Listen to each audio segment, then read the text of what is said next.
Así que partimos con una clase ya absolutamente personalizada que a lo mejor podemos ver más temas de los que había considerado.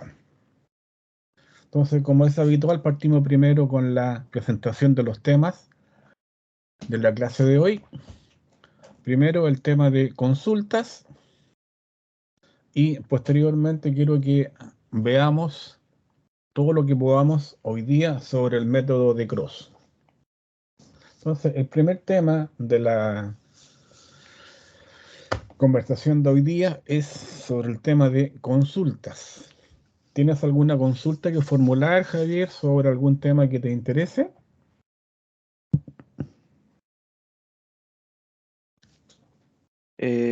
Por ahora no, profe. O sea, tendría ¿Ya? que revisar unos apuntes que tengo a ver si encuentro alguna duda. Perfecto.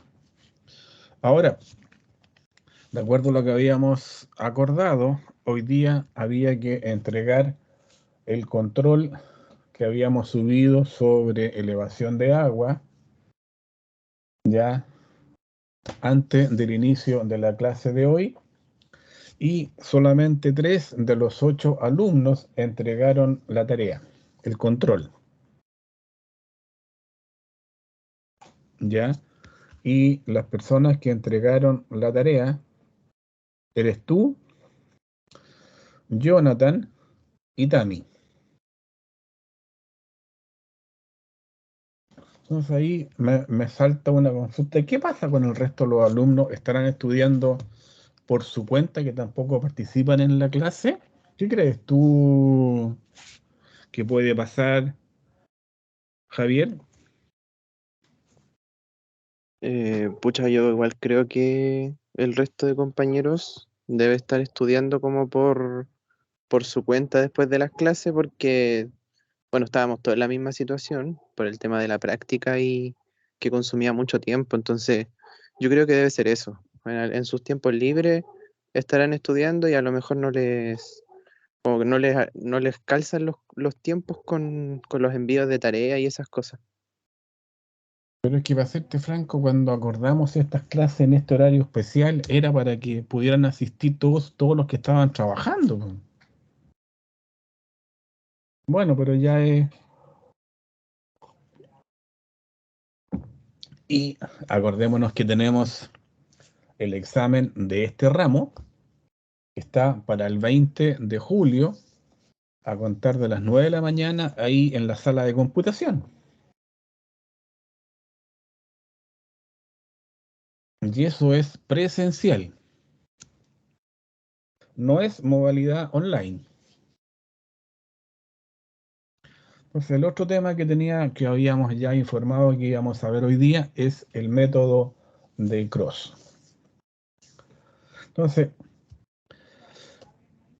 ¿qué recuerdas sobre el método de Cross, Javier?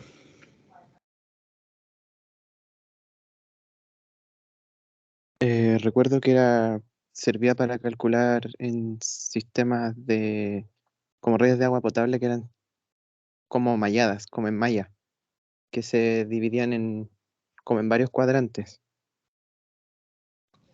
¿Ya? Perfecto. Entonces, antes de partir con el método de Cross, tenemos que hablar sobre las pautas de diseño para redes de agua potable. Hola, profe, ¿cómo estás? ¿Tami? Sí, soy yo, Tami. Hola, ¿qué tal? ¿Cómo está? Bien, ¿y Me usted? alegro que haya entregado la tarea, Tami. Estaba viendo su cuestionario y estaba muy bien y tenía un par de errores que no sé si me permite Javier comentarlos. Sí, profe, adelante nomás. Perfecto. Lo estaba viendo, Tami, y eh,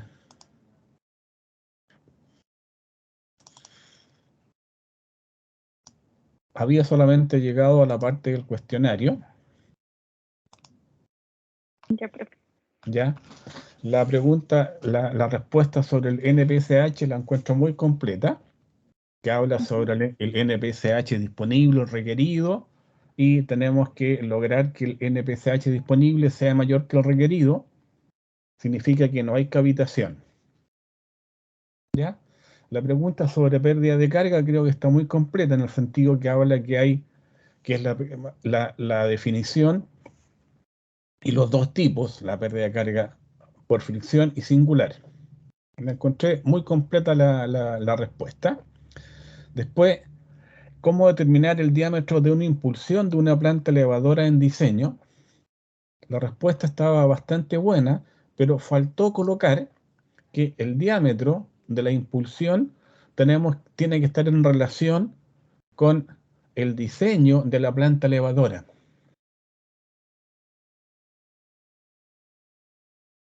¿Cómo, profe? Usted sabe que tiene que elevar un cierto caudal. Usted elige el diámetro. Dice, perfecto. El rango de velocidad varía entre A y B, y eso significa que los diámetros para el tipo de material que está usando va a ser un diámetro de sub 1, de sub 2 y de sub 3. Entonces, para cada diámetro que va a tener una velocidad específica, tiene que seleccionar el grupo de elevación o los grupos de elevación necesarios.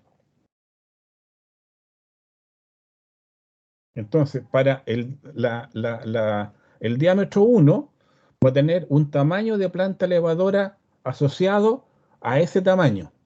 Para el diámetro 2 va a tener otro tipo de planta elevadora asociada a ese diámetro. Eso le faltó especificar en la respuesta, Tamara. Claro, profe, es que sabía que eso como que no me quedaba claro cómo lo tenía que hacer, porque en el ejercicio 2, esa era mi consulta que lo tenía que hacer, porque llegué hasta cierta parte y lo calculé solamente con un diámetro.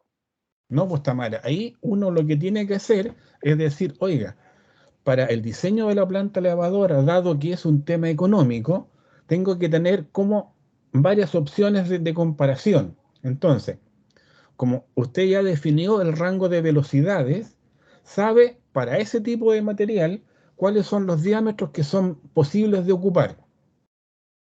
Para el diámetro 1, calcula la altura dinámica total.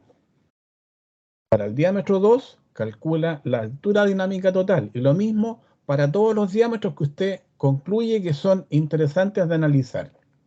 Y para cada una de esas opciones va a poder calcular, como conoce la altura dinámica total y conoce el caudal de elevación, puede calcular la potencia eléctrica asociada a ese diámetro.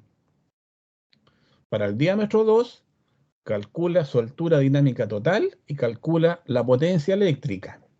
Y lo mismo para el diámetro 3. Sí, profe, sí, eso sí. Y después dice, perfecto, la potencia eléctrica para la opción 1 es A. La potencia eléctrica es B y es C para los otros diámetros. Y dijo, perfecto, voy a determinar el tamaño del pozo de succión considerando tantas partidas para la bomba 1, para la bomba del diámetro 1, tantas partidas para la bomba del diámetro 2 y tantas partidas para la bomba del diámetro 3. Y ahí calcula su volumen de succión para cada una de las opciones de diámetro que usted había considerado. ¿Ya? Ya, profe, sí. Sí, Y después ahora sí me dijéramos, queda. perfecto, tiene ya los datos de la potencia y consecuentemente, si tuviese toda la información, podría determinar el costo de construir la planta elevadora asociada a la impulsión de diámetro D sub 1. Después hace lo mismo para la impulsión con diámetro D sub 2, D sub 3 y D sub 4, que sean todas las opciones que usted puede considerar. Y finalmente hace el cálculo de el costo actualizado de construcción más el costo de operación y mantenimiento para la opción de diámetro 1, hace el mismo cálculo para la opción de diámetro 2 y la opción de diámetro 3. Y de esas opciones elige aquella que tenga el menor costo actualizado. Entonces le faltó referirse al tema de la relación íntima que tiene que haber entre el diámetro y las características de la planta elevadora asociadas a ese diámetro. Ya, profe. ¿Le quedó claro, Tami, ahora? Sí, ahora me quedó claro. Sí. No sé, Javier, más o menos, cuál fue tu respuesta, pero Sí, o sea, yo analicé respecto a los diámetros que son como que se mantienen en el rango de velocidades considerado, pero en el ejercicio 2 lo que me confundió un poco fue el tema del graficar el ADT. Ahí como que veámoslo, tuve veámoslo. unos problemas.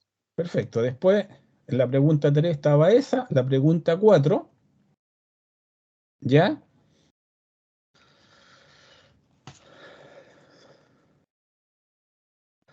Aquí, Tami, lo que le faltó fue referirse más o menos que yo creo que en general el concepto está bien, ¿ya? Faltó referirse a que idealmente tenemos que conseguir que la altura manométrica en todos los puntos de la conducción sea positiva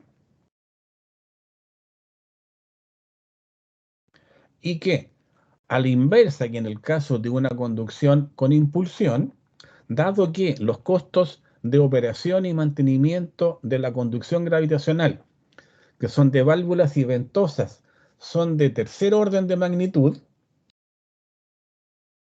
la opción de costo mínimo es el costo de construcción que depende del diámetro. Y consecuentemente el objetivo es determinar el menor diámetro o los menores diámetros que le consumen toda la energía disponible como pérdida de carga.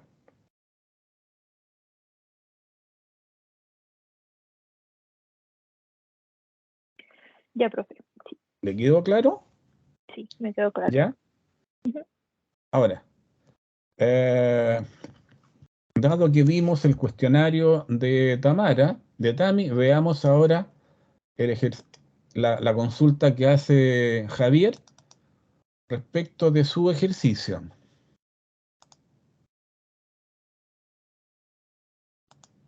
¿Ya? Entonces, ¿era el ejercicio 12 de Javier?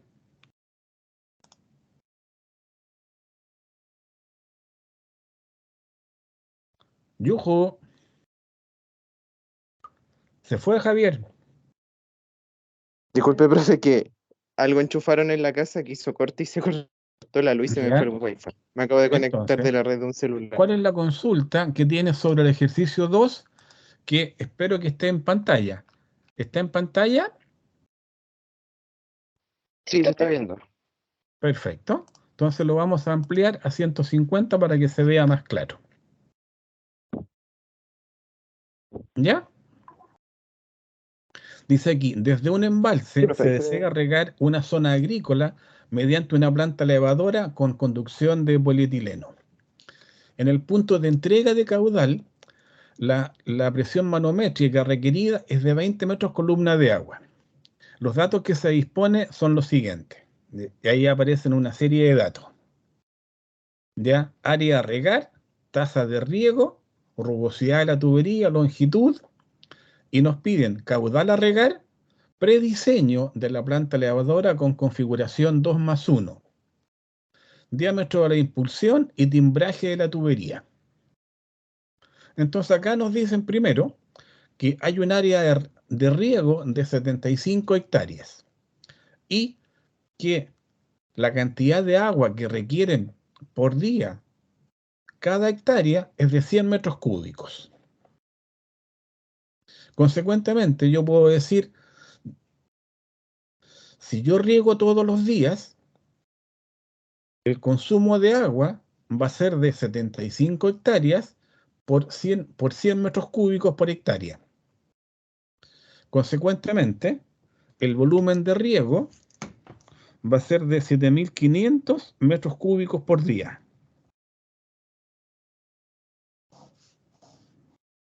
¿De acuerdo? Sí. Sí. ¿Ya? Perfecto. ¿Durante cuántas horas al día vamos a regar?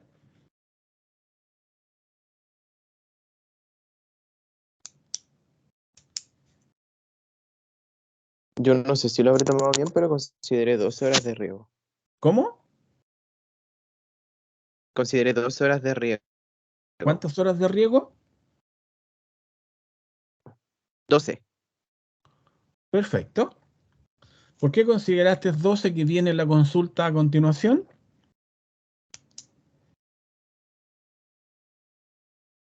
Porque no es lógico regar todo el día y algo recordaba de que los rangos llegaban, que se mantenía como entre 6 y 12 horas, una cosa así. Perfecto. Usted, Entonces Tamara, me decidí por 12. ¿qué análisis hizo respecto de ese punto?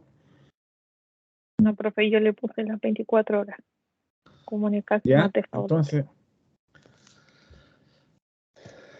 por lógica, el razonamiento que hizo Javier es el correcto. De indicar, oiga, en el día es imposible que un sistema de riego funcione 24 horas al día, por muy automatizado que sea, porque requiere supervisión.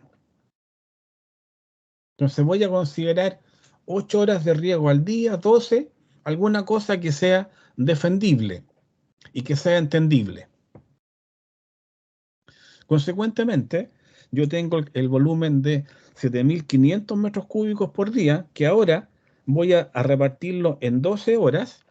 Consecuentemente, ya obtengo un caudal de riego, perdón, obtengo un caudal que tengo que elevar de 7.500 metros cúbicos por 12 horas.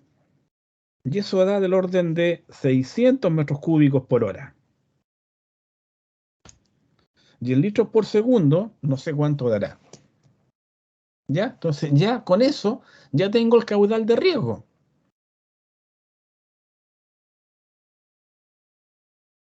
¿Ya?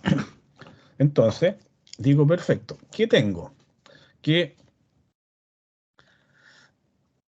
en la cota cero, perdón, en el punto donde está la planta elevadora, tengo una cota de 20.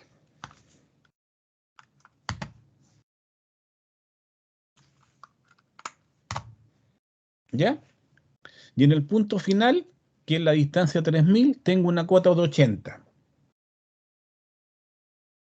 La diferencia geométrica va a ser de 80 menos 20, 60 metros. Pero en el punto de entrega me piden que la presión sea de 20 metros. Consecuentemente, mi altura geométrica de elevación va a ser de 80. 80 menos 20 más 20. ¿Les queda claro? Sí, profe, sí queda claro. ¿Le queda claro, Javier? Desconozco más o menos su razonamiento, por eso le pregunto. Sí, yo lo hice así. Consideré la Perfecto. presión requerida. Entonces tiene la altura geométrica va a ser de 80 y nos falta las pérdidas de carga. Entonces uno dice, perfecto, una impulsión, tengo que tener rangos de velocidades en los cuales funciona mi sistema. La velocidad tiene que ser mayor a 0,5, 0,6 metros por segundo y la velocidad tiene que ser inferior a 2 metros por segundo, por el tema de golpe de ariete. Con eso, yo digo, perfecto, eso automáticamente me orienta respecto de los diámetros que puedo ocupar como opciones para esta planta elevadora.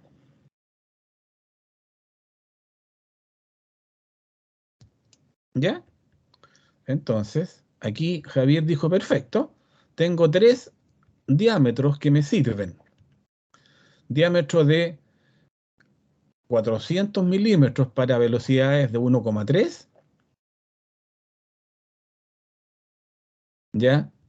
1,054 y velocidades de 0,8 que son mayores que las velocidades que está dentro de los rangos permitidos.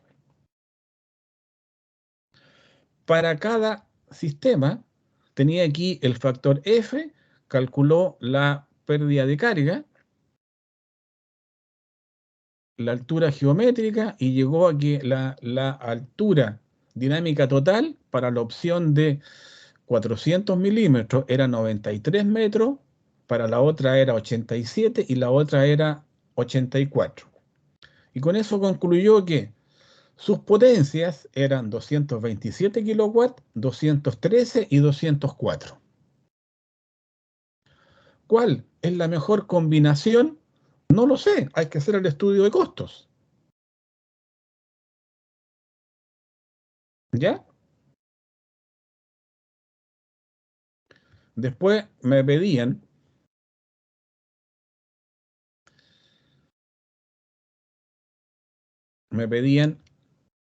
las características de los grupos de elevación. Si yo prediseño de la planta elevadora, ya tengo los diámetros, sé la potencia, ¿ya? Y me entregan también, tengo ya los diámetros,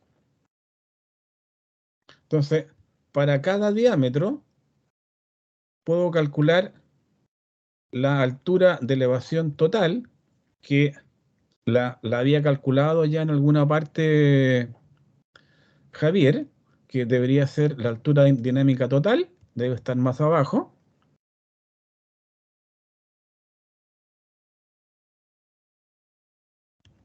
¿Dónde tiene lo de la altura dinámica total, Javier? Si lo tenía por ahí, se lo habíamos visto recién. Más abajo, profe, está como en la última tablita, Como en la última al lado tablita. Perfecto. al lado de los diámetros comerciales. ¿Ya? Entonces, la altura total es 93 metros, 87 y 84. Entonces después viene, oiga, respecto al tema de golpe de ariete, si yo quiero usar cañerías clase 10 que resisten hasta 100 metros columna de agua, tendría que colocar algún sistema de amortiguamiento que me evite que la presión supere ese límite de los 100 metros. Tema que lo puedo resolver. O puedo decir, oiga, en el primer tramo, dado que están también los datos del perfil, en el primer tramo es donde más presión voy a tener. Consecuentemente, en ese primer tramo podría colocar cañería clase 16 y en el resto pongo cañería clase 10 o clase 6 según pudiese modelar mi sistema. A eso se refería el tema del timbraje. Identificar qué tipo de tubería es el que tengo que considerar. Y ahí tengo que considerar la presión normal más sobrepresión por golpe de ariete.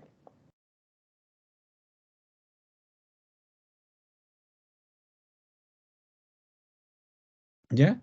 Entonces, si yo digo, perfecto, oiga, si voy a modelar, voy a trabajar con tubería plástica, el golpe de ariete va a ser de 30 por la velocidad, que va a ser ese valor, me significa más o menos que tengo 39 metros y el primer tramo estaría soportando una presión de 133 metros. No, yo creo que el primer tramo debería ser con clase 16.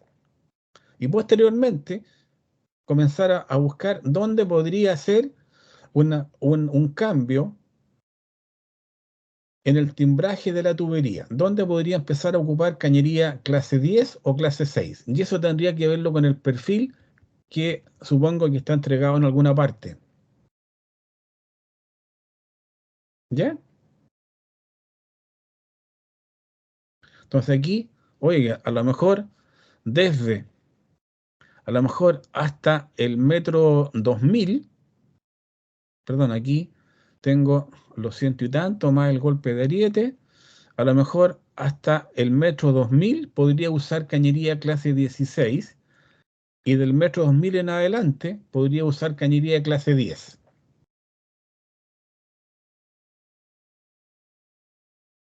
¿Ya? Después, ¿qué más me piden? Entonces me dicen más o menos que la planta elevadora tengo que elegir la planta elevadora. Entonces me dicen más o menos que el funcionamiento de la planta tiene que ser con la modalidad de 2+1. Dos equipos que estén funcionando para la condición de caudal máximo y que quede un equipo de respaldo. Entonces, cuando hablábamos de las curvas características con grupos de elevación, indicamos que era habitual que cuando están funcionando dos grupos de elevación en forma simultánea, el primer grupo entregue cerca del 60 o 70% del caudal y el siguiente solamente entrega el 30% porque están compartiendo la misma tubería de descarga. Consecuentemente, del caudal, que eran los 7.500 partido por 12 en metros cúbicos, y eso lo divido por 1000, 0,6 metros cúbicos, perdón, ahí lo tengo ahí están en metros cúbicos por hora, ¿ya? Me interesa llevar eso a litros por segundo, dividido por 3.600, me indica más o menos de que esta planta necesita elevar 176 litros por segundo. Consecuentemente, el primer grupo va a elevar cerca del 70% de ese caudal. ¿Ya? 120 litros por segundo. Entonces digo, perfecto. Son 120 litros por segundo. ¿Ya? Estoy por aquí y por aquí tengo que empezar a buscar qué característica de grupo es el que me va a servir. Estamos hablando de 625 metros cúbicos por hora. Perdón. 625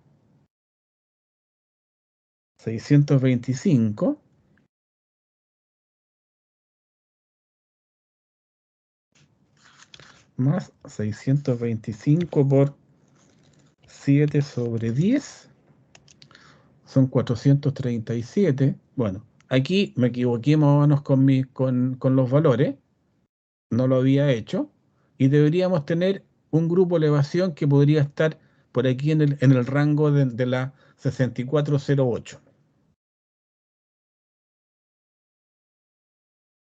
¿Ya? Y de esa bomba es la que habría que medir mayores datos a fin de poder dibujar la curva característica.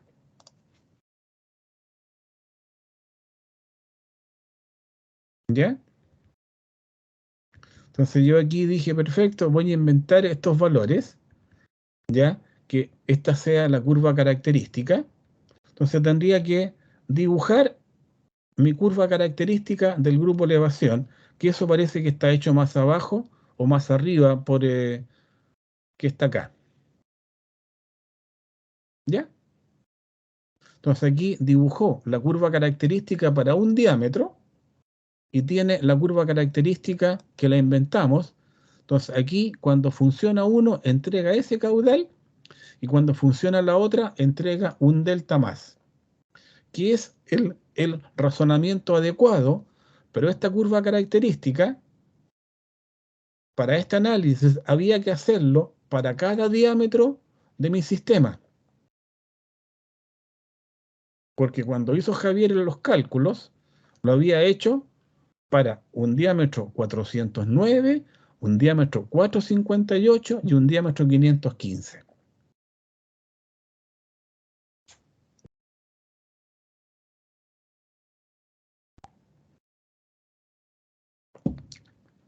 ¿Te queda claro, Javier?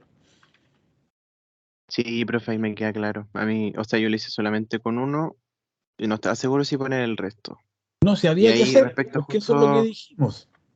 Cada claro, vez y ahí que justo yo con el gráfico tuve decido usar dudas. un material, determino los diámetros que puedo usar de ese material. Y para cada diámetro tengo que determinar la curva característica del grupo elevación que me sirve.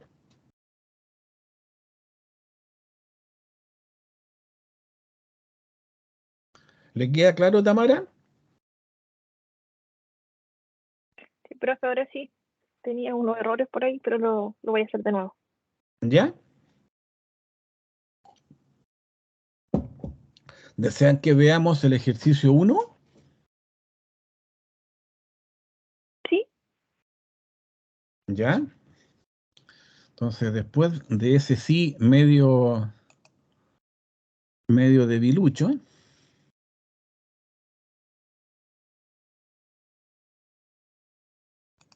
Llamarle nomás, profe, veámoslo nomás. a doña Tami.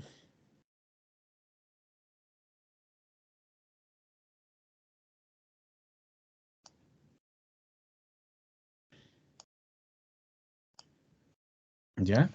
El ejercicio número 1. Profe, Vista, consulta. lo dejamos en 125, ¿está bien? Ya. Acá nos dicen que hay una tubería de polietileno que conecta dos estanques y desde el estanque de menor cota se tiene que entregar un cierto caudal. Nos indican que el caudal que se requiere en el año 35 es de un 25% mayor al caudal que se puede conducir. Y le piden detallar y caracterizar las obras que se podría requerir para conducir este caudal. ¿Ya? Entonces, cada vez que a mí me plantean un problema de hidráulica, tengo que determinar cuál es la capacidad de conducción que tiene mi sistema base.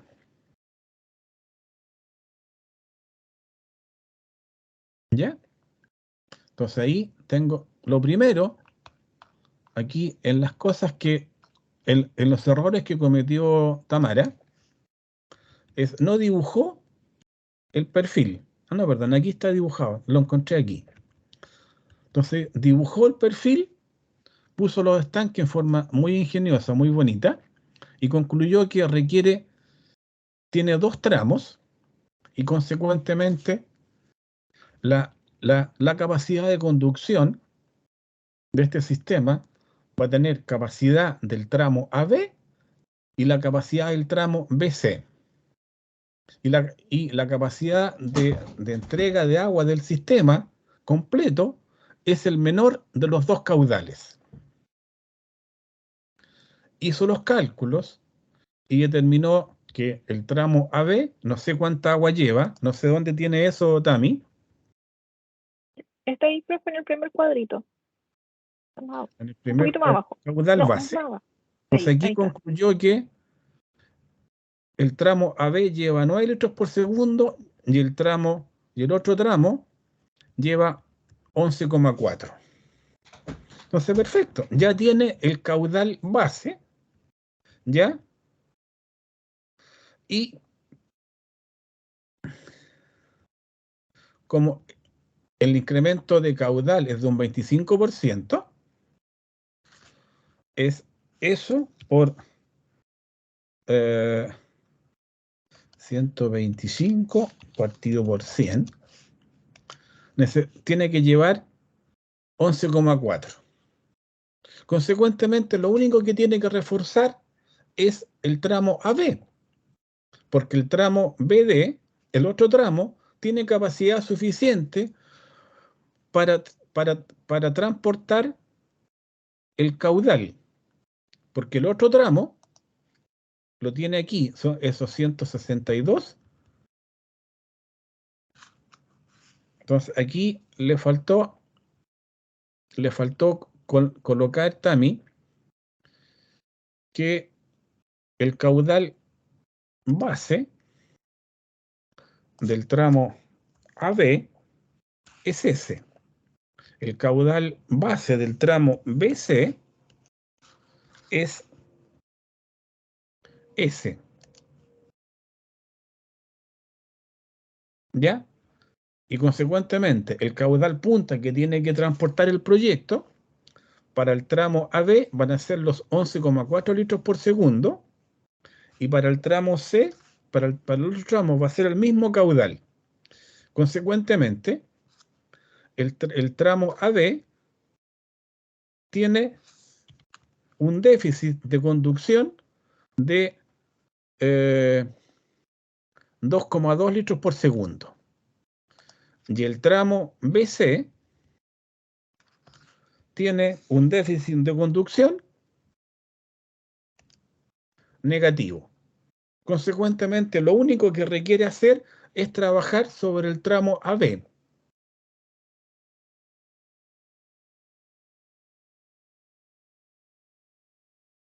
¿Ya? Aquí estoy viendo, Tami, que usted perdió tiempo haciendo cálculos para el tramo BC. ¿Le queda Sí. claro? Sí, pero Javier. Entonces, Sí, profe, me queda claro. perfecto. Entonces aquí voy a dibujar, insertar una ilustración, formato de forma. ¿Dónde están los estanques? Tengo ahí un estanque, insertar la ilustración, formato, el otro estanque que lo vamos a colocar acá. Y tengo la línea que conecta los dos tubos. ¿Ya? Supongamos que sea eso. ¿Ya? Entonces, yo tengo un estanque con una cierta cota, la vamos a llamar cota A, y este estanque de aquí lo vamos a llamar como un cota B. La energía disponible va a ser C sub A menos C sub B.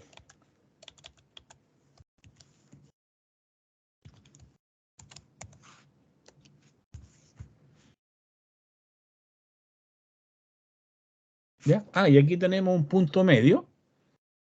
Entonces aquí lo vamos a llamar mejor a eso C sub B. Ya eso lo vamos a llamar que tiene cota C sub C.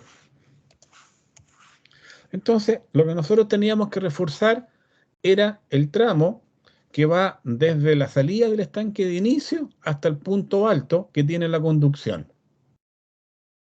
Y la energía disponible de ese tramo va a ser C sub A menos C sub B. Entonces yo aquí tengo tres opciones. La primera opción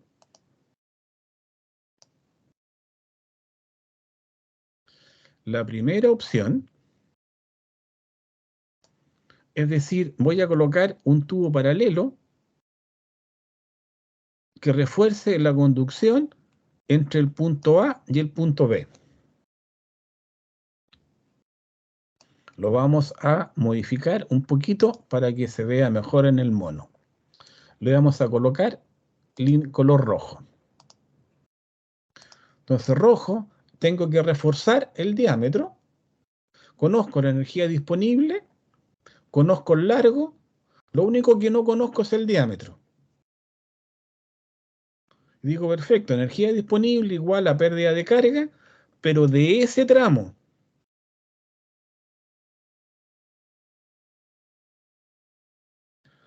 Y después digo, perfecto, la otra opción que tengo es reemplazar todo el tramo existente y reemplazarlo por una tubería que tenga la capacidad de conducir el agua que requiere el proyecto completo. Entonces, opciones. Refuerzo. Renovación. ¿Ya? Refuerzo del tramo AB, renovación del tramo AB, y aquí tengo el caudal. Ahí eran esos 2 litros por segundo, voy a colocar 2,2 litros por segundo, y el otro era el de 14 litros por segundo. y tengo que encontrar el diámetro que me sirva. ¿Ya? Voy a inventar una cifra. Diámetro de 95 milímetros y el otro diámetro de 120 milímetros. Y ahí tengo que empezar a ver qué diámetro es el que voy a usar en realidad. ¿Y cuál es la otra opción que tengo como opción viable?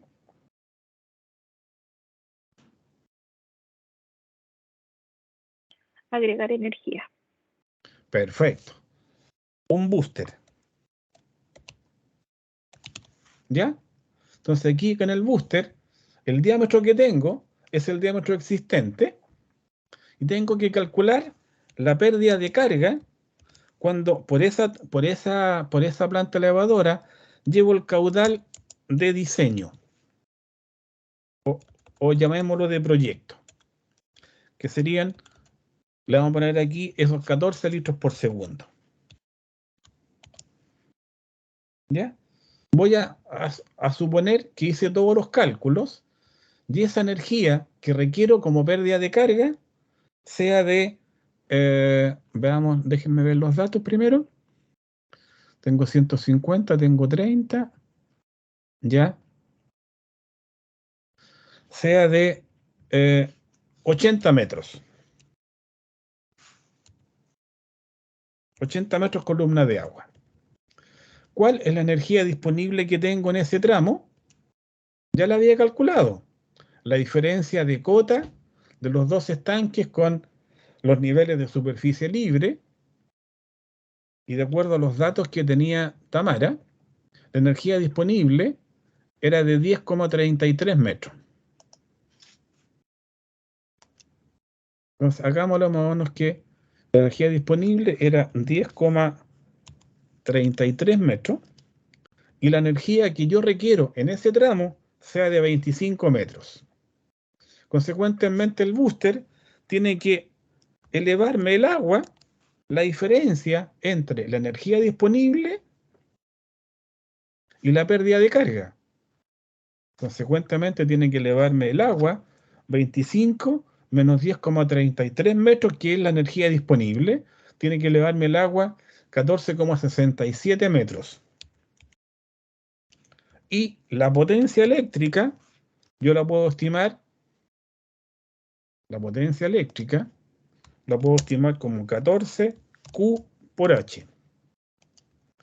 Y consecuentemente, ahí digo, perfecto, 14 por el caudal, que eran los 0,014 litros por segundo, por la altura, que era el valor que tenía como altura dinámica total que tengo que entregar en la planta elevadora.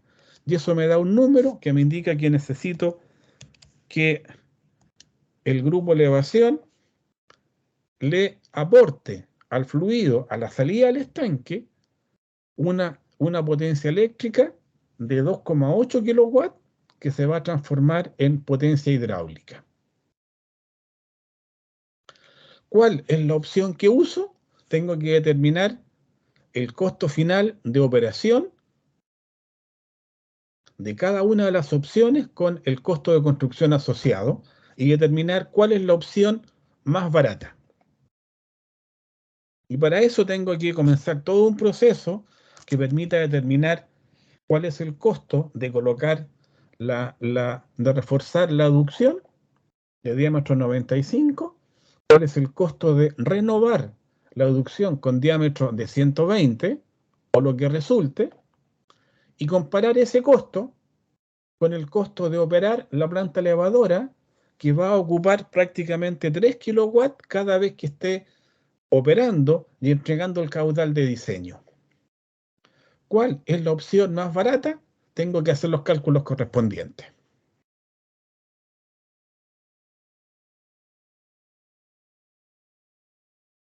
Yo no sé si estamos grabando esta cuestión. ¿Ustedes se fijaron en eso?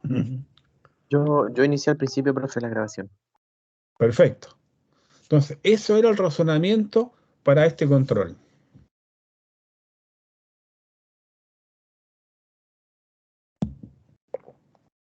¿Alguna consulta?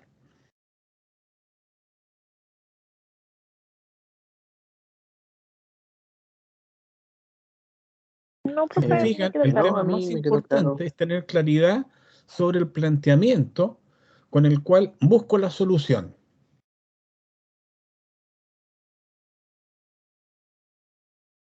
Lo más importante es tener claridad sobre el planteamiento.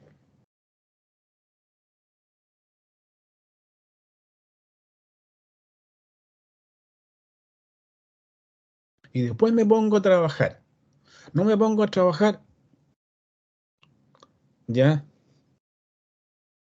como loco haciendo cálculos, porque si no tengo claridad en el planteamiento, no sé para dónde voy.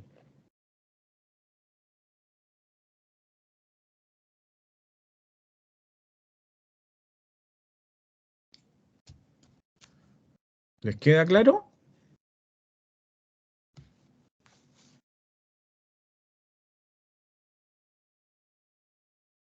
Sí, profe, sí, queda claro. Javier, Sí, profe. perfecto. Ya cerramos todas estas cosas. Entonces, los felicito, creo más o menos que hicieron un buen trabajo. ¿Ya? Y ahora veamos los temas que teníamos sobre recordar el tema del método de Cross. ¿Están viendo lo que dice ahí, pautas de diseño en las redes de agua potable? Sí, se ve. ¿Ya? Ahí nosotros tenemos dos tipos de redes que las podemos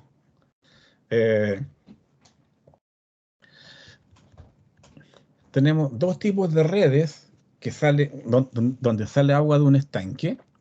Una en que el sentido de agua es uno desde el estanque a los puntos de consumo. Cada punto de consumo tiene solo una forma en la cual le llega el agua desde el estanque hasta ese punto de consumo, que corresponde a una red que se llama técnicamente una red ramificada. Y en la otra, el sistema de malla, en que el agua puede llegar al punto de consumo desde cualquier camino. Y en un punto de la red, yo no sé si el agua viene por la derecha, por la izquierda, por arriba o por abajo.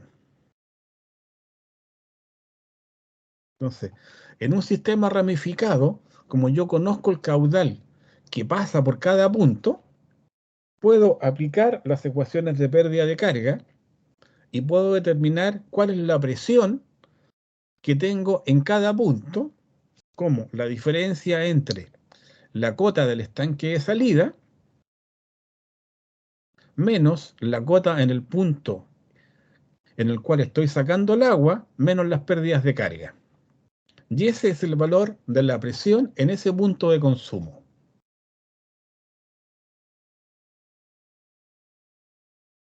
En el caso de una red mallada, yo conozco la cota piezométrica del estanque, conozco la cota del punto en el cual quiero sacar el agua, pero no conozco el camino que sigue la gota de agua para salir del estanque y llegar al punto de consumo. Y ahí el tema se me complica. ¿Ya? Entonces, ¿cómo se hacen hoy día los diseños de agua prácticamente en todo el mundo?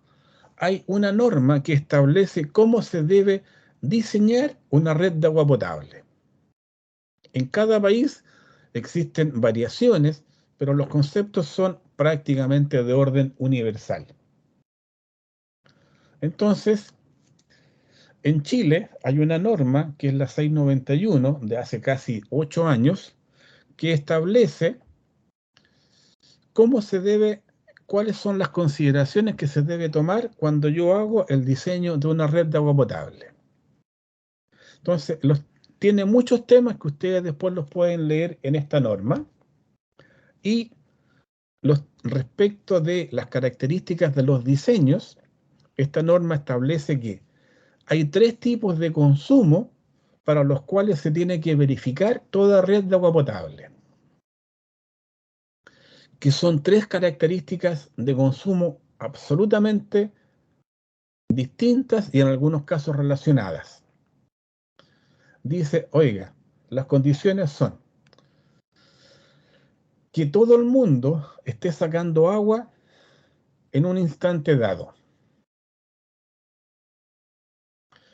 que esa red soporte la demanda de incendio que se pueda provocar cuando los bomberos ocupan los grifos para apagar incendios. Y la otra condición es que la presión no puede superar un valor predefinido cuando nadie está consumiendo agua.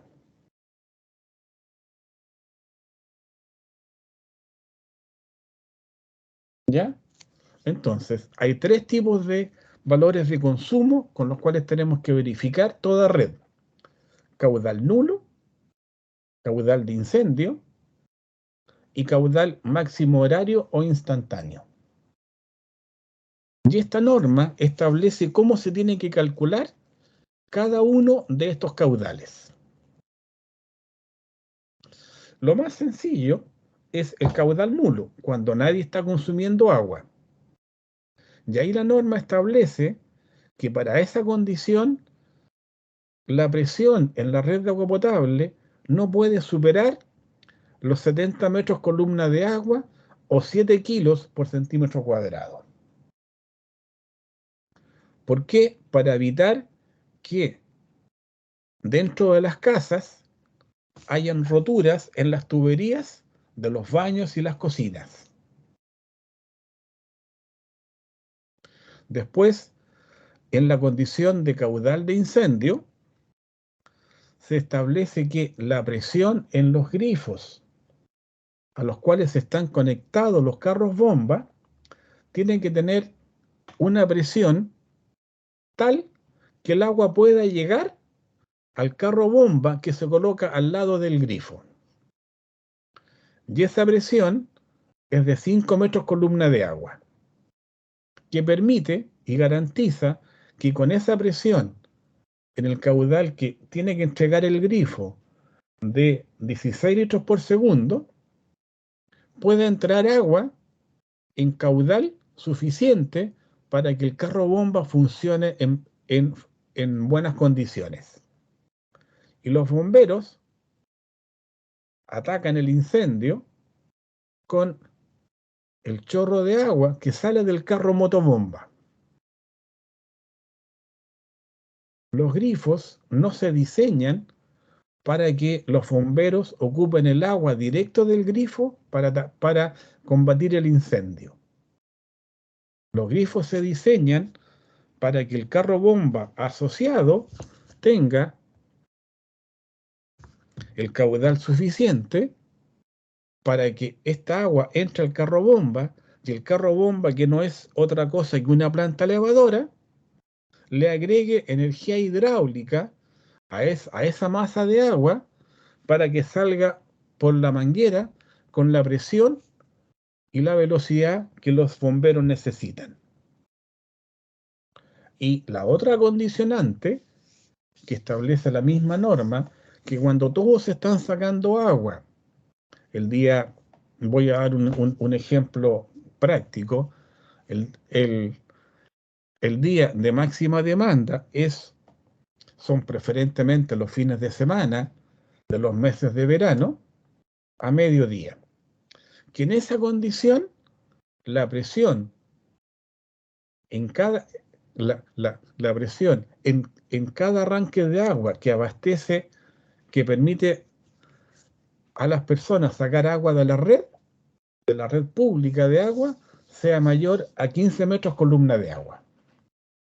Entonces, respecto al tema de verificaciones, yo tengo que verificar que para la condición de caudal nulo, la presión sea inferior a 70 metros columna de agua. Que para la condición de caudal de incendio, la presión sea mayor a 5 metros columna de agua y que en la condición de caudal máximo que se espera que demande la ciudadanía a la red, la presión sea mayor a 15 metros columna de agua, con lo cual se garantiza que hasta en los edificios de 4 pisos, los califos, que son los puntos que requieren mayor presión, funcionan adecuadamente. Entonces, toda vez que yo hago el diseño de una red de agua potable, básicamente lo que estoy haciendo es verificando que la estructura de la red con que yo creo que soluciono las 3 condicionantes de presiones que me establece la norma, realmente se satisfacen. Acordémonos, no sé si un tema que lo conversamos en algún momento, ¿qué es hacer el diseño de una obra de ingeniería? Es finalmente, yo podré hacer muchos estudios teóricos de soporte, pero tengo que verificar que en la estructura con la que yo creo que el problema se resuelve, las presiones de trabajo, las presiones a las cuales trabaja la estructura en las peores condiciones de carga y sobrecarga, las presiones de trabajo son menores que las presiones admisibles para el material con que yo he diseñado la estructura, y que las presiones de contacto entre mi estructura y el medio ambiente son menores que las presiones máximas que soporta el medio ambiente.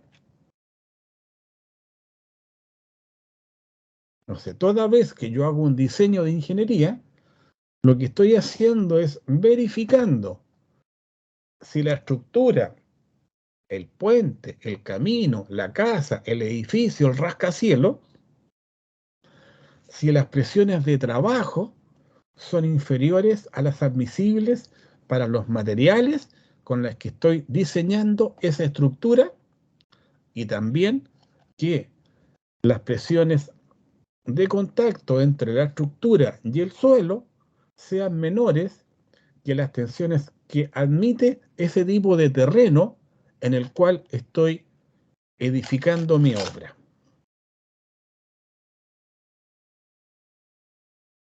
¿Alguna consulta sobre ese comentario?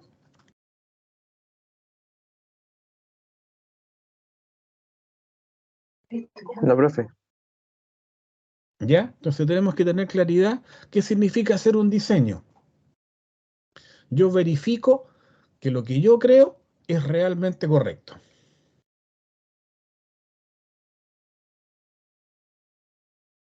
Cuando ustedes hacen un diseño de estructuras, cuando hacen un diseño sísmico, ¿qué hacen finalmente? Verifican que las presiones de trabajo del material sean admisibles.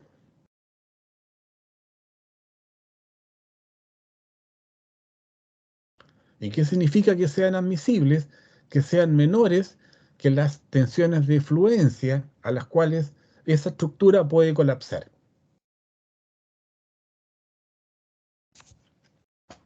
¿Ya?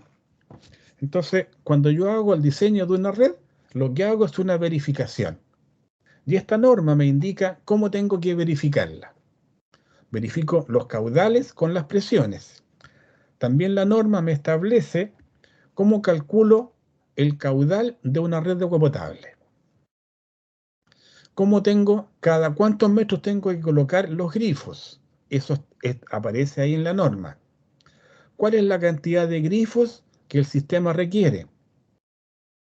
Dado que los grifos sacan agua de la red y la red saca agua del estanque, yo tengo que tener un volumen de agua asociado o reservado para que los bomberos ocupen durante los incendios. Y ahí se establece que en general los incendios tienen que durar como máximo 2 horas, porque para esas 2 horas yo tengo que tener ese volumen de reserva en el estanque, del cual voy a alimentar la red y de la red los bomberos van a sacar el agua. Entonces, todos esos temas están contemplados en esta norma 691. ¿Ya? Eso ya lo mencionamos, caudal nulo, caudal máximo instantáneo, caudal de incendio. Y también las presiones de trabajo, los trazados, ya lo mencionamos a la pasada, no vamos a entrar en detalle por un tema de tiempo, ustedes después lo pueden ahí verificar. El tema que me interesa es... y la norma también establece que tienen que haber diámetros mínimos en las redes. Dice, el diámetro mínimo va a ser en general de 100 de 100 milímetros, y en los pasajes que no tengan posibilidades de crecer, se pueden aceptar diámetros de 75 o 50 milímetros, de 75 milímetros. Y donde no existan conexiones a grifos. También esta norma establece que los volúmenes de incendio son en relación a la cantidad de personas que habitan el sector que abastece el estanque del cual estoy sacando el agua. Entonces, dice, si la población es menor que 6.000 personas, ese estanque tiene que tener un volumen de reserva mínimo de 115 metros cúbicos. Si la población que abastece ese estanque es mayor a 150.000 personas, ese estanque tiene que tener un volumen de reserva para los grifos de 690 metros cúbicos. Y que simultáneamente pueden haber mayor cantidad de grifos de uso simultáneo. Si la población es menor de 6.000 personas, se considera que hay un grifo en servicio. Si es entre 6.000 y 25.000 personas, 2 grifos. Y si hay más de 150.000 personas, pueden haber 6 grifos simultáneamente en uso. Y eso yo tengo que verificar que la red soporta esta cantidad de grifos que establece la norma.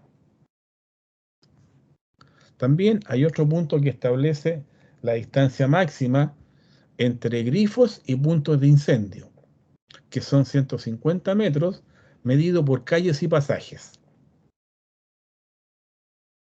¿Ya? Hay también otras cosas que ustedes después las pueden ver, el tema de las ventosas, válvulas cortapresiones, ¿ya? Entonces, esta norma, la 691, habla de los caudales de diseño, de las presiones de servicio, de los grifos contra incendio, volúmenes de estanque, diámetros mínimos, trazados, materiales, ¿ya? Entonces, las condiciones de diseño. Dice, oiga, usted tiene que obtener información que permita determinar cuál es el consumo promedio anual que tiene el sector en el cual está diseñando. Entonces, esa información usualmente uno la puede tener, se la puede pedir a la empresa sanitaria o obtener información estadística o consultar directamente a la entidad normativa, que en Chile es la Superintendencia de Servicios Sanitarios. Entonces, yo puedo obtener lo que se llama el consumo promedio anual o la dotación de consumo.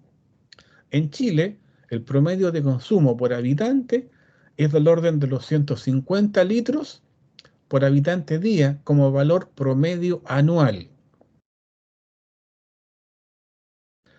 Y después tenemos el consumo máximo diario, que también se puede consultar a la superintendencia o a las empresas sanitarias que tienen todo esto registrado y tabulado, que corresponde al consumo máximo de agua que se ha registrado durante un año. Y durante el día del año en que más se consumió agua, también hay variaciones de la curva de consumo hora a hora. Y a mí me interesa saber cuál es el consumo máximo horario que se va a producir el día de máxima demanda de agua en el año. Y respecto de esos datos, tengo que hacer mi diseño.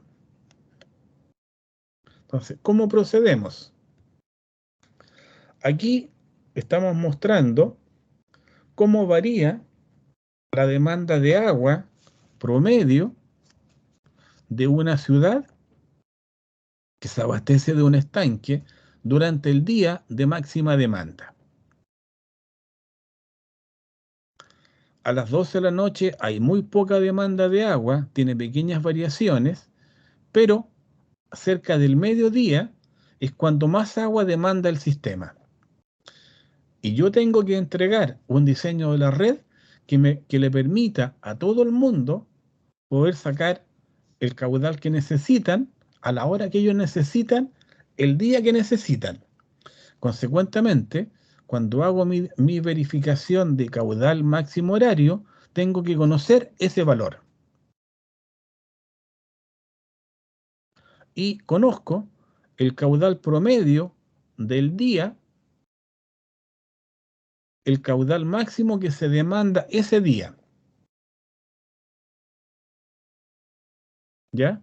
Y tengo también lo mismo respecto de el consumo promedio durante el año, durante todos los días del año. Y aquí puedo calcular el consumo promedio diario en el año.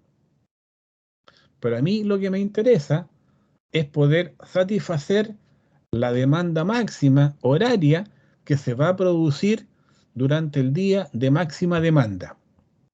Día que va a ser preferentemente un fin de semana tipo mediodía. ¿Ya? Entonces, yo conozco, ¿ya? Entonces, en base a la información estadística, me pueden indicar la cantidad de veces que varía el caudal máximo día en el año. Entonces, yo tengo el consumo diario de agua, consumo medio anual, y tengo que conocer el factor de demanda máxima día, factor que me permite estimar el caudal máximo día que se va a consumir en promedio en una localidad o en un sector que abastece un estanque. Y hay un valor que en Chile se puede ocupar, que es del orden de 1,5 con variaciones, dependiendo si es localidad balneario, si es localidad sin personas que vayan preferentemente de vacaciones, si es un sector con altas temperaturas o bajas temperaturas. Entonces yo tengo que conocer la dotación de consumo, que es el consumo promedio que usan una persona o una vivienda, lo multiplico por la población que voy a estimar que va a haber ese día de máxima demanda para poder tener el valor del consumo máximo diario. Pero una cosa es que tenga el consumo máximo diario y otra distinta que pueda estimar el consumo máximo horario, que también tengo que conocer el factor del factor máximo horario que se aplica respecto del día de máxima demanda en el año. Y tengo otro factor que tengo que considerar, que también resulta parecido a falta de información, puedo usar 1,5, 1,6, 1,8. Y tengo que conocer ese factor, que depende también de las características de la localidad. ¿Ya? Y puedo conocer el consumo máximo de demanda que voy a tener ahora a la hora de máxima demanda en el día de máxima demanda en el año. Pero una cosa es el consumo de agua que yo saco a través del medidor y que ingresa a mi casa, y otra cosa es la demanda de agua que todo el sector realiza sobre el sistema. Tenemos pérdidas de agua por problemas técnicos, por problemas comerciales. Y también tenemos que considerar esas pérdidas de agua en el sistema. Entonces, hoy día, a nivel promedio, a nivel del país, las pérdidas de agua son del orden del 35%. O sea, cuando de un estanque se entregan 100 metros cúbicos a la población, solo llegan a ser consumidos 65 metros cúbicos por día. 65 metros cúbicos porque hay un factor de pérdida de un 35% en promedio. Y ese valor varía. Entonces yo también tengo que considerar estas pérdidas en mi sistema. ¿Ya? Entonces, bajo el punto de vista de la autoridad, el ideal es que esas pérdidas de agua sean del orden del 15%, pero en realidad son, a nivel nacional, ese porcentaje es del 35%. Entonces ya, en base a toda esta información, yo ya puedo determinar cuál es mi consumo máximo horario de agua potable, con el cual tengo que diseñar mis redes. ¿Ya? Entonces ahora vienen los criterios con los cuales yo diseño los sistemas de una red de agua potable. Las fuentes de producción, las plantas de tratamiento, los sondajes, las captaciones, las conducciones, tengo que diseñar que su capacidad de transporte sea equivalente a la del caudal máximo diario que se va a tener el año de previsión.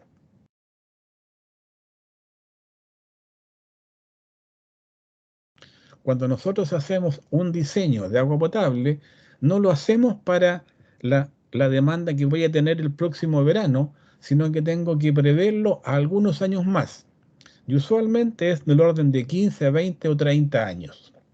Entonces, si yo tengo que diseñar una captación de agua potable, un sistema de producción o de conducción, lo diseño para el caudal máximo diario que se va a demandar. Si voy a diseñar la red de distribución que saca agua de un estanque, el criterio es diseñar para el caudal máximo horario, no el caudal máximo diario. Y para esa condición, la presión tiene que variar entre 15 y 75 metros columna de agua. 15 metros para la condición de caudal máximo y 70 metros para la condición de caudal nulo. Y tengo que verificarlo para la demanda de incendio, en que la presión tiene que ser mayor a 5 metros columna de agua en los grifos que los bomberos pueden ocupar.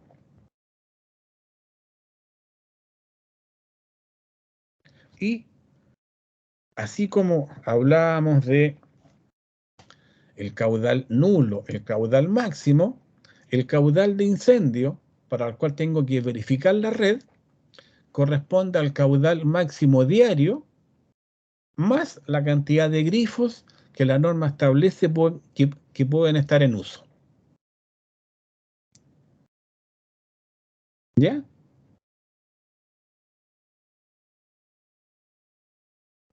Esas son las pautas que tenemos que tener presentes cuando hacemos el diseño de una red de agua potable. Y ahí aparecen otras normas que ustedes después podrían considerar. Entonces ahora entramos directamente al hablar sobre el sistema de Cross, con lo cual vamos a terminar la conversación de hoy. Excepto que tengan alguna consulta que formular antes de seguir conversando.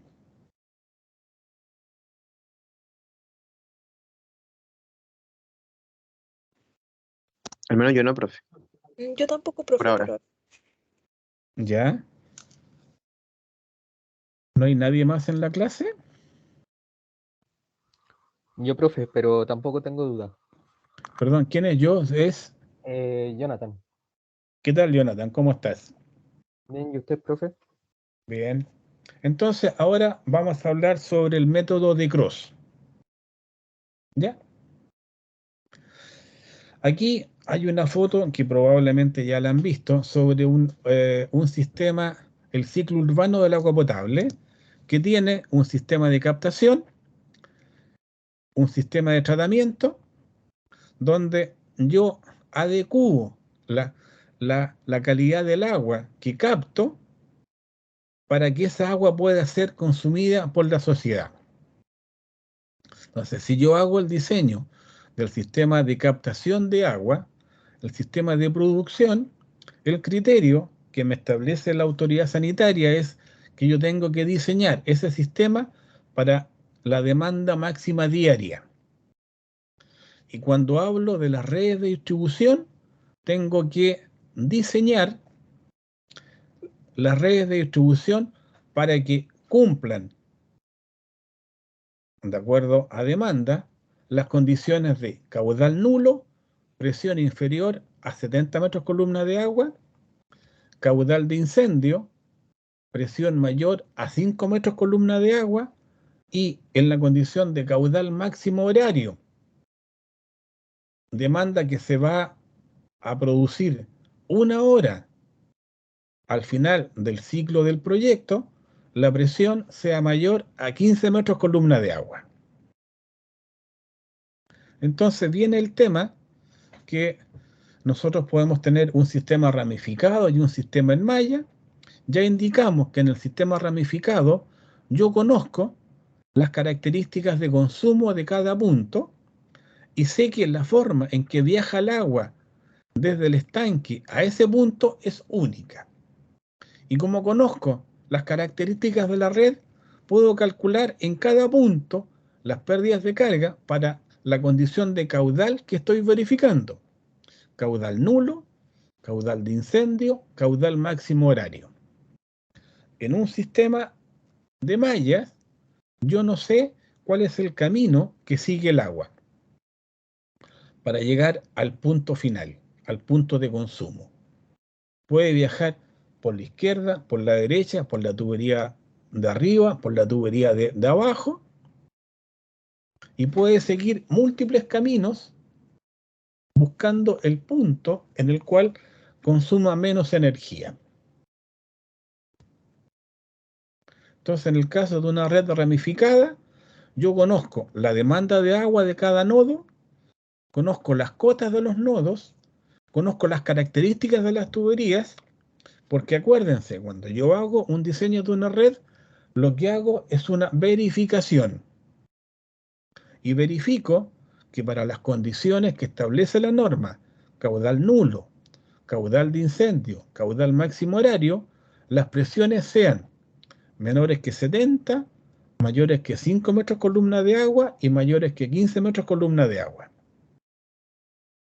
Entonces, a través de las ecuaciones de la pérdida de carga, puedo determinar la presión en cada punto del sistema. En el caso de una red mallada, yo no sé qué conozco. Conozco la demanda de agua en cada nodo.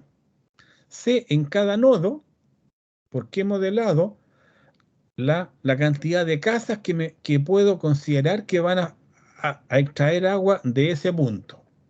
Conozco las cotas de los nodos, conozco las características de las tuberías, porque estoy haciendo una verificación que la red con que yo creo que resuelvo los problemas, realmente lo resuelvo.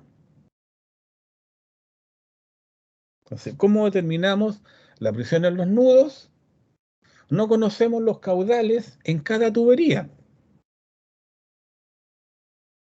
Y podríamos iniciar un proceso de iteración a ver si es que logramos resolverlo. Pero hasta ahora eso, o durante mucho tiempo eso, no fue posible. ¿Ya? Entonces, acá yo digo, perfecto, tengo una malla que tiene varios circuitos. Puedo comenzar a aplicar ecuaciones de pérdida de carga para poder intentar resolver este sistema. Pero siempre me van a faltar ecuaciones. Si cuando hago la modelación de una conducción gravitacional, me falta una ecuación para resolver una tubería, cuando tengo más tuberías, me van a faltar más ecuaciones. Y consecuentemente es un tema realmente complejo que no lo puedo solucionar. ¿Ya? Entonces, a un ingeniero americano, se le ocurrió un método que decía, oiga, en este circuito, por ejemplo, yo que sé, el caudal que entra en un nudo es igual al caudal que sale. En cada nudo se va a dar esa condición física, que el caudal que entra al nudo F es igual al caudal que sale del nudo F hacia el resto del circuito. Y yo puedo aplicar esa condición en cada nodo del sistema.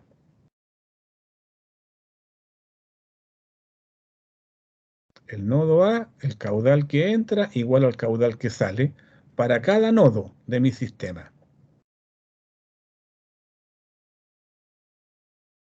¿Ya?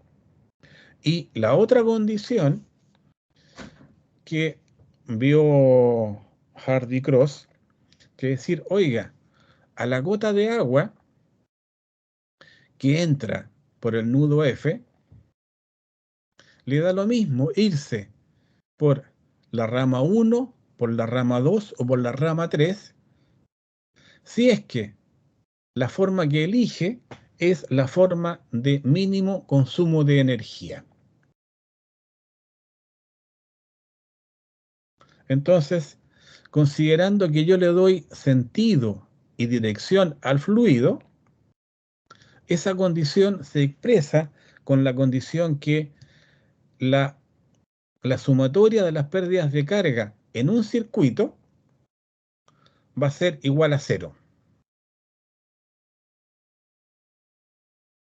Porque significa que la gota de agua que entra al nudo F va a llegar al nudo B ya buscando el camino de mínima pérdida de carga. Y esa condición se da tanto para la malla 1 como para la malla 2. Entonces, tenemos esa condición y ahí tenemos toda esa cantidad de incógnitas y tenemos más incógnitas que ecuaciones. ¿Ya? Y Hardy-Cross, ¿qué dijo? Oiga, mire, desarrollé un método que tiene dos condiciones bases. En cada nodo, el caudal que entra es igual al caudal que sale. Y la ley de continuidad de energía me establece que la pérdida de carga, considerando los signos del flujo, tiene que ser igual a 0. Entonces tiene dos condiciones el método de Hardy-Cross. Ley de continuidad de masas en los nudos y ley de conservación de la energía en los circuitos. Entonces tiene primero consideraciones físicas. Ley de continuidad de masa y ley de conservación de energía. Y después vienen las consideraciones matemáticas que estableció Hardy-Cross, que fueron realmente geniales. Dice,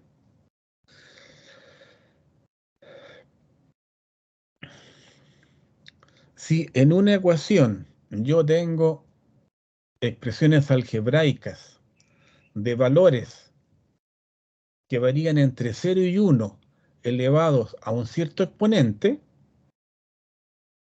puedo no considerar el aporte de esos de esas expresiones en la solución final, y el error que cometo es un error mínimo. Y la otra consideración que hizo Hardy-Cross es, oiga, yo tengo que obtener un resultado final de caudal. Y ese caudal va a ser igual a un caudal de inicio más un factor de corrección. Cuando he logrado la última iteración y he logrado que ese coeficiente de ajuste tienda a 0, tengo resuelto matemáticamente el problema. Entonces, ¿qué fue lo que planteó Hardy-Cross? El error al no considerar el aporte de los factores a elevado b, si a varía entre 0 y 1 y b es mayor a 1, es despreciable. Y que el caudal final que lleva una tubería es el caudal de inicio más un caudal de ajuste. Y ahora expliquemos un poco más el tema. ¿Ya? Si yo digo ley de continuidad de masas, la sumatoria de caudales es igual a 0. Pero cada caudal va a tener un caudal de inicio más un caudal de ajuste. Entonces, en cada nodo, yo voy a tener un caudal de ajuste.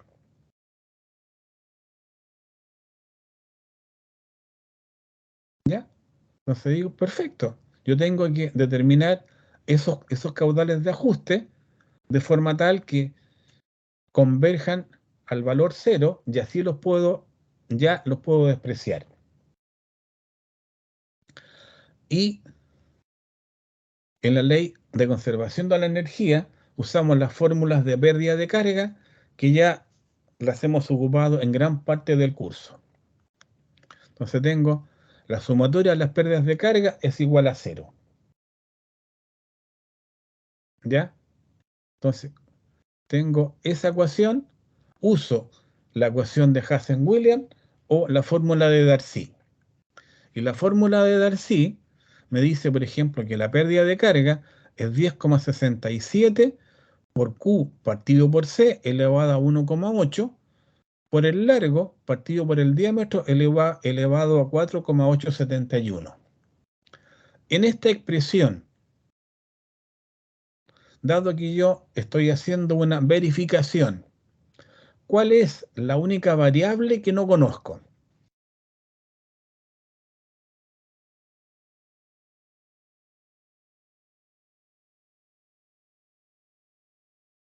La única variable que no conozco es el caudal.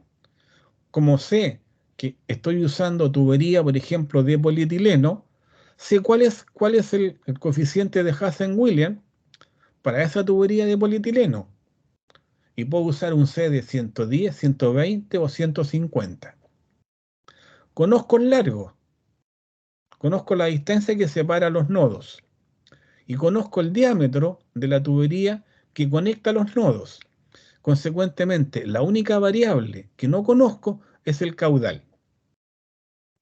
Si uso la fórmula de Darcy, hay dos variables que no conozco, el valor de F y el valor de la velocidad.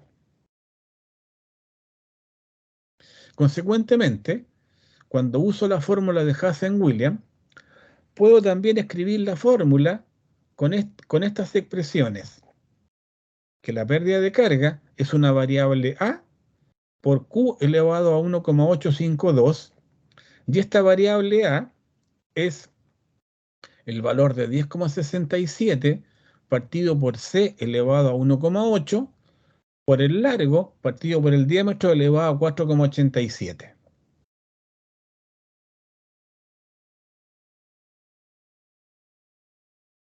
Y cuando uso la fórmula de Darcy, tengo aquí que agregarle el valor de F.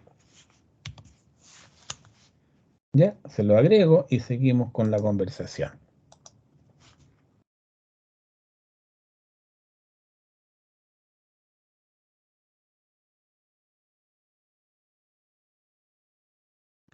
¿Ya? Entonces, cuando trabajo con la fórmula de Darcy, hay dos variables que no conozco. No conozco el valor de f y tampoco conozco el valor del caudal o la velocidad. Y coloco que el caudal final que pasa por una tubería es el caudal de inicio con más un caudal de ajuste y, me interesa y tengo resuelto el tema cuando ese factor de ajuste tiende a cero. Entonces, lo otro que hizo Hardy Cross es decir, oiga, voy a pedirle ayuda nuevamente a don Isaac Newton. Isaac Newton, dentro de sus aportes a la matemática, nos propuso la fórmula general del binomio, que nos dice que la variable a más b elevado a n la puedo expresar con esta combinación de fórmulas. N sobre 0 por a elevado a n, más n sobre 1 por a elevado a n menos 1 más b, hasta el infinito con los valores de n que tenga acá. Entonces, n sobre i corresponden a combinaciones sin repeticiones. Forma de ordenar n elementos en grupo de R, donde no importa la forma en que estos se ordenen. Combinación sin repeticiones. Vean sus apuntes de álgebra para que se acuerden de estos temas. Entonces, Hardy Cross, ¿qué dijo? Oiga, si B es un valor que varía entre 0 y 1, y n es un número mayor a 1, el factor de B elevado a n es un valor que tiende a 0. Y lo puedo ir eliminando de mi ecuación.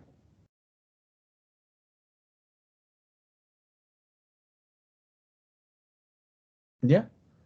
Hagamos un pequeño ejemplo. Me interesa calcular el valor de a más b elevado a n. Si a vale 1, vale 15, b vale 0,2 y n vale 2. Hoy día que tenemos calculadoras, podemos hacer el cálculo rápido. 15 más 0,2 elevado a 2 sale 231,04. Apliquemos la fórmula general del binomio de Newton con la sugerencia de Hardy Cross.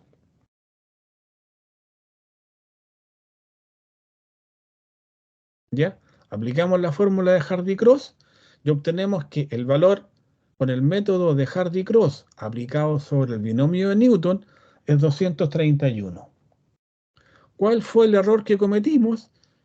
Fue un error realmente marginal, de un 0,017% para los valores que estamos mostrando en pantalla.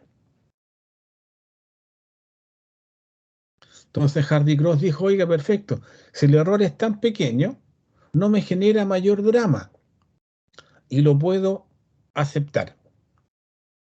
Y siguió haciendo desarrollo de álgebra. ¿Ya? Entonces esto de aquí. Entonces, vamos a hacer un pequeño ejercicio, muy pequeño. Dice, oiga, tengo un circuito que tiene 4 tuberías por las cuales entra un caudal por el nudo A y sale un caudal, el mismo caudal por el nudo C. En las ecuaciones de pérdida, si yo hago la pérdida de carga, en este punto, la pérdida de carga tiene que ser la misma cuando viaja el flujo del tubo A, perdón, del nudo A, pasa al nudo B y llega al nudo C.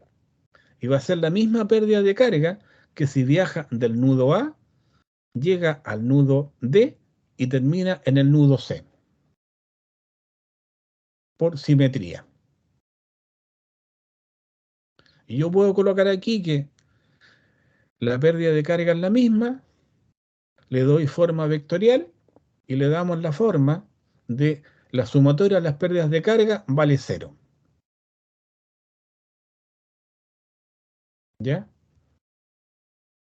Entonces, yo digo, perfecto, vamos a usar la fórmula de Hazen-Williams, que la podemos escribir de esa manera, ¿ya? Y decimos que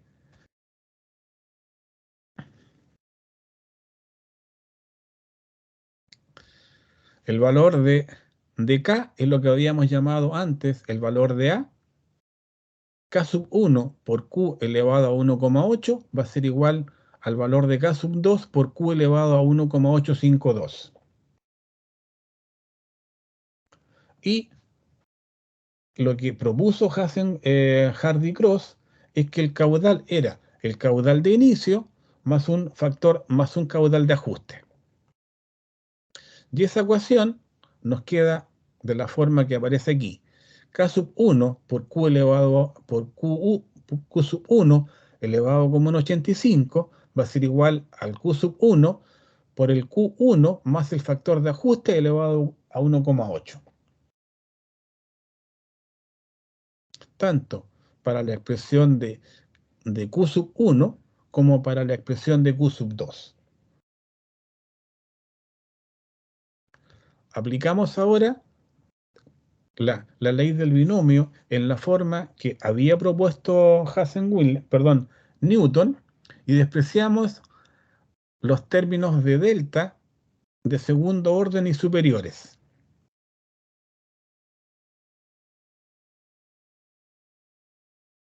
¿Ya? Y esa expresión nos queda de la forma que aparece ahí en pantalla. Despejamos el delta Q y obtenemos esa expresión del delta Q.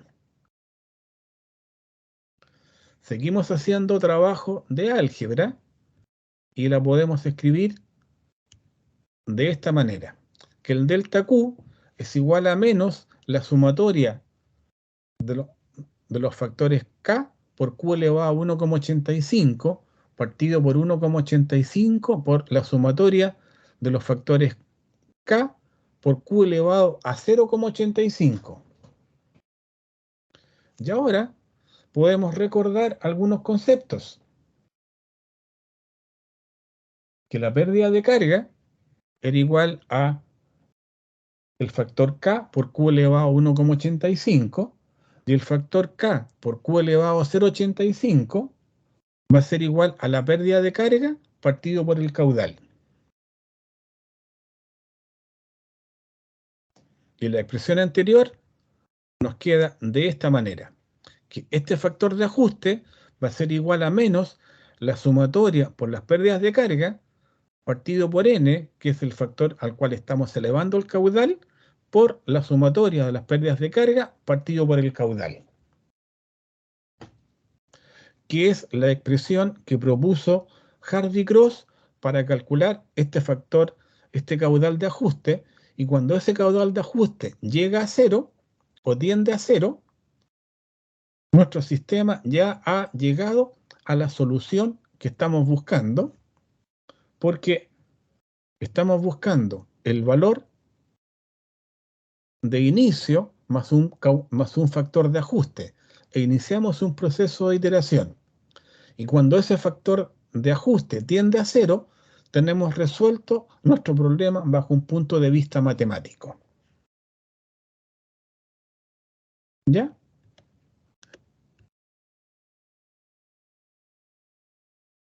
Entonces ahora podemos hacer algunos ejercicios. ¿Ya? Entonces aquí dice, oiga, tengo un sistema que tiene la característica de ser un circuito simétrico. Por el nudo 2 entra un caudal y por el nudo 5 sale otro caudal. Y este caudal se reparte por el circuito de la izquierda y el circuito de la derecha, que es un circuito simétrico. Consecuentemente, el caudal que va desde el nudo 2 al nudo 1 tiene que ser igual al caudal que va del nudo 2 al nudo 3. El caudal que va del nudo 1 al nudo 4 va a ser igual al caudal que va del nudo 3 al nudo 6. Y el caudal que va del nudo 4 al nudo 5 va a ser igual al caudal que va del nodo 6 al nodo 5. Lo hemos hecho así para que sea más fácil la comprobación del sistema. Entonces, en base a una planilla en Excel, colocamos, oiga, la tubería 1 tiene un C de 130, tiene un largo, tiene un diámetro. Voy a asumir una cierta velocidad y un cierto caudal.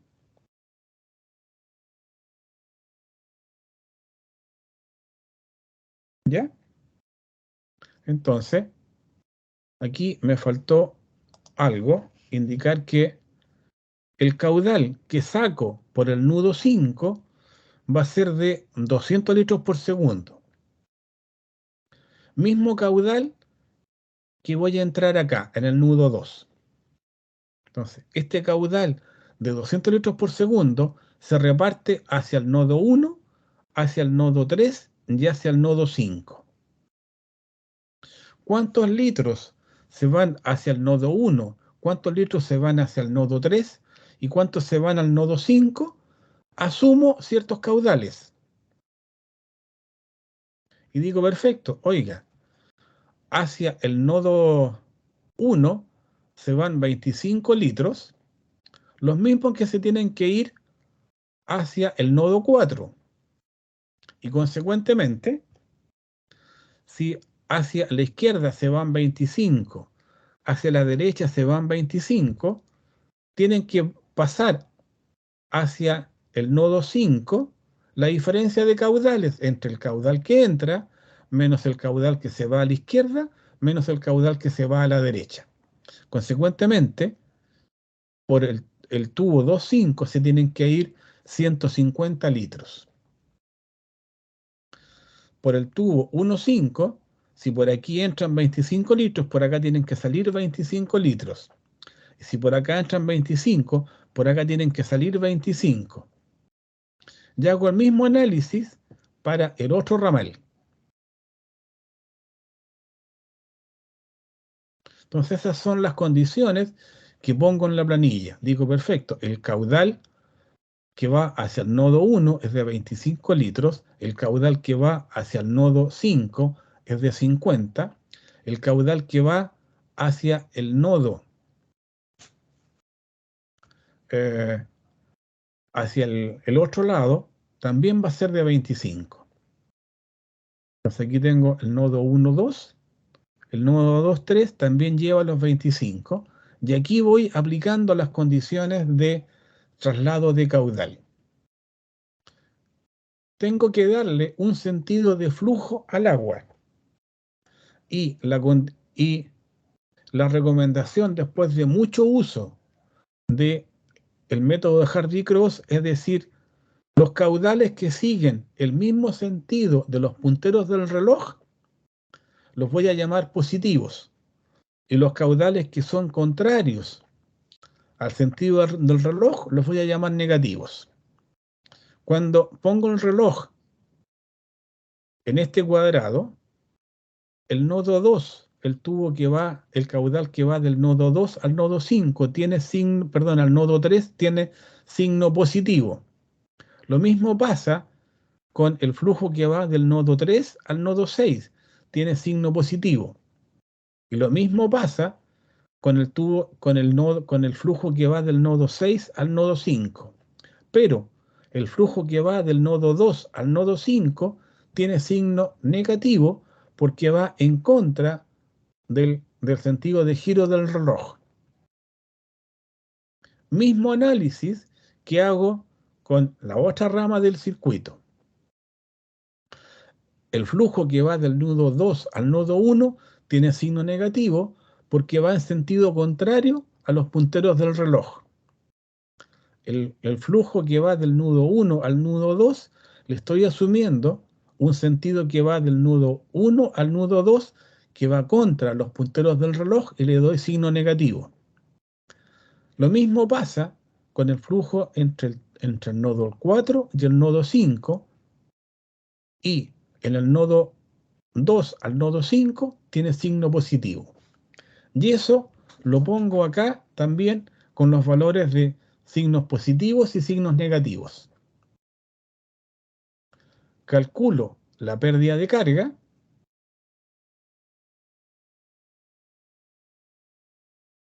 Posteriormente calculo el cociente de la pérdida de carga en relación con el caudal, considerando el sentido del caudal, y calculo las diferencias de caudal y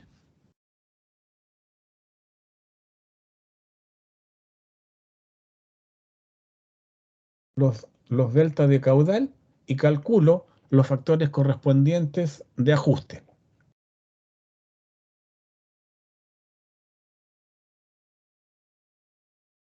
Entonces, en la primera iteración me sale que el delta de caudal es de menos 5,73 litros por segundo.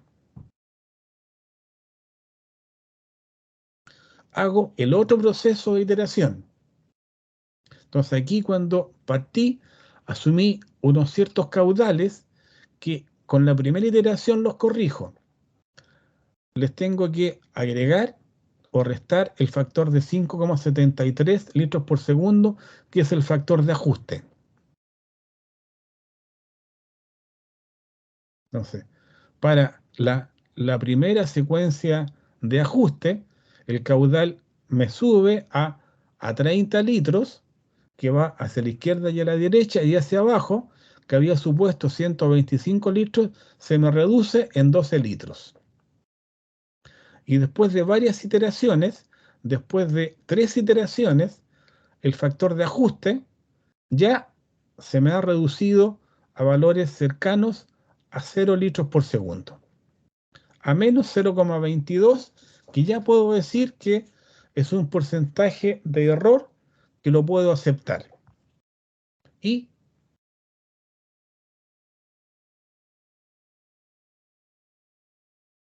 puedo finalmente calcular los valores de caudales y de presiones en mi sistema.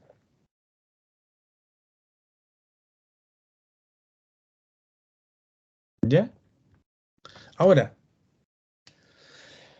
hoy día la ciencia, la tecnología ha avanzado enormemente. Ya nadie hace estas planillas de cálculo con el método de Cross, tanto en papel como en planillas Excel. Lo que hoy día se usan son software que existen en el mercado, que uno puede hoy día entrar a comprar y que son realmente eficientes. Y hay muchos software que hoy día podemos tener acceso, pero que estos tenemos que comprarlo. WaterCAD, WaterJames, H2Map, y uno puede encontrar muchos otros software cuando busca software para diseño del método de Cross en sistemas cerrados de agua potable. Y hay también otro programa a título gratuito desarrollado por el Banco Mundial, que es un excelente programa, que se llama EPANET, en que ustedes lo pueden descargar desde esta aplicación. Y tiene versiones en inglés y versiones en español. ¿Ya? Entonces, resolvemos el mismo ejercicio que habíamos hecho ahora por el método con EPANET. Perdón, ustedes lo pueden hacer. Bajen esta aplicación, este software, y podemos mostrar cómo se usa en la clase del próximo sábado. O recordar cómo se usa. A lo mejor Tami Javier, Jonathan, ¿se recuerdan cómo se usa el método de panel? Y simplemente pasamos a ver otro tema de los muchos que nos quedan por ver antes del examen del día 20 de julio. Entonces, explicar cómo se hacen el software en la planilla Excel no tiene hoy día mucho sentido, porque cuando ustedes trabajen, si les piden hacer un método de cross, van a usar cualquiera de estos programas que hoy día se han demostrado que son realmente eficaces y rápidos. ¿Ya?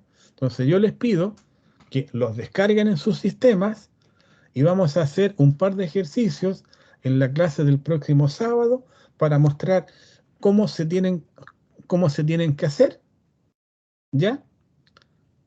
Para que tengan conocimientos básicos sobre el uso de este método de cálculo que nos permite determinar el método de Hardy-Cross, determinar el caudal que pasa por una tubería existente, en que yo conozco todas las características del sistema, conozco el largo, conozco el diámetro, conozco la presión de inicio del sistema,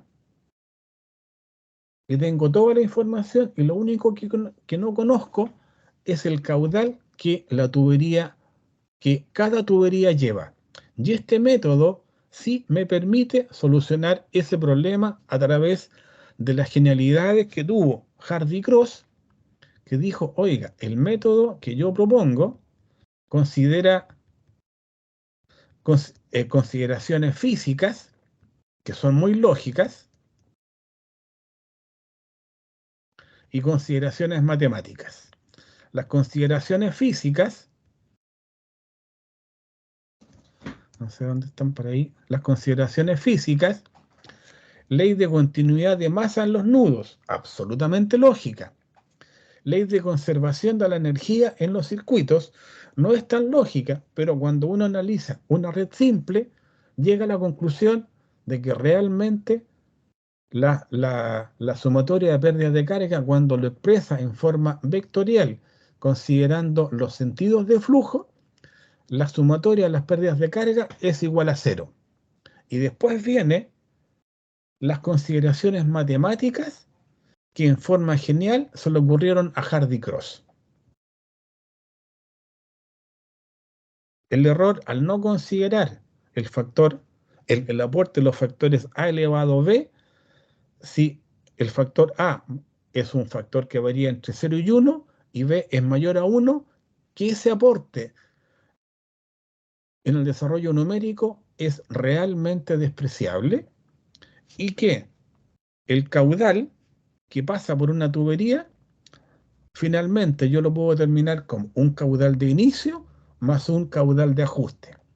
Y en la medida que tenga un muy buen ojo para determinar ese caudal de inicio, voy a poder llegar a la solución final en forma mucho más rápida. ¿Ya?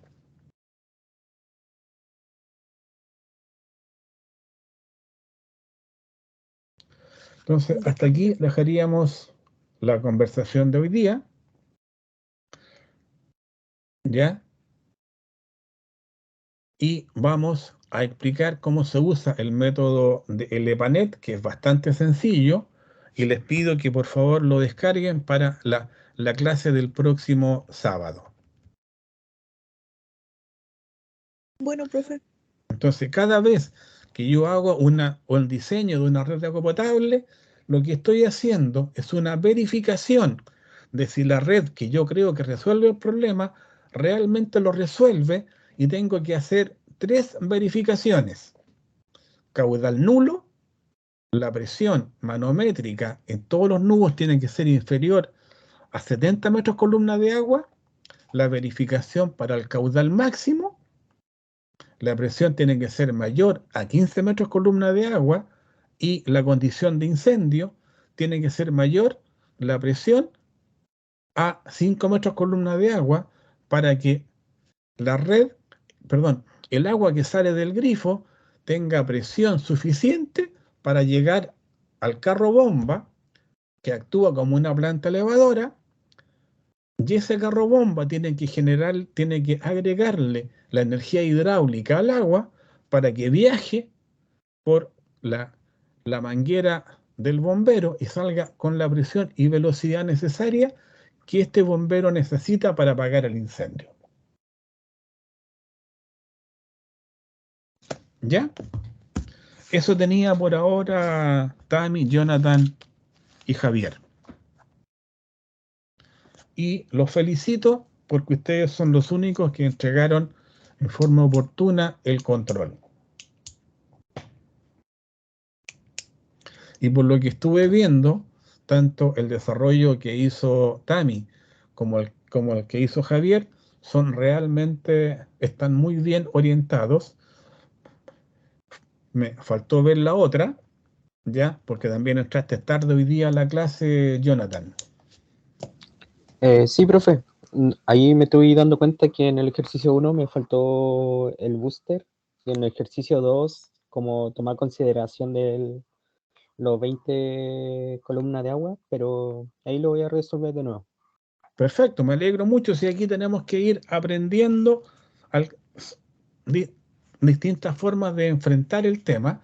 Y lo más importante, que cada vez que me plantean un problema de hidráulica o un problema de ingeniería en general, tengo que hacer el planteamiento, determinar qué modelo tengo que resolver para poder entregar la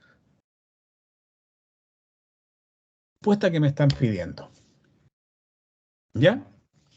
Que estén muy bien. Nos vemos entonces el próximo sábado a las 8 de la mañana a las personas que quieran madrugar. Ya, profe, Y Ya, por favor, profe, descarguen muchas el gracias. módulo, el software de EPANET en la dirección que voy a subir ahora a continuación. Ya, profe. Que estén muy bien. Nos vemos entonces el próximo sábado. Ya, Chao, profe, buenas profe, noches. ahí estamos. Chao, chao.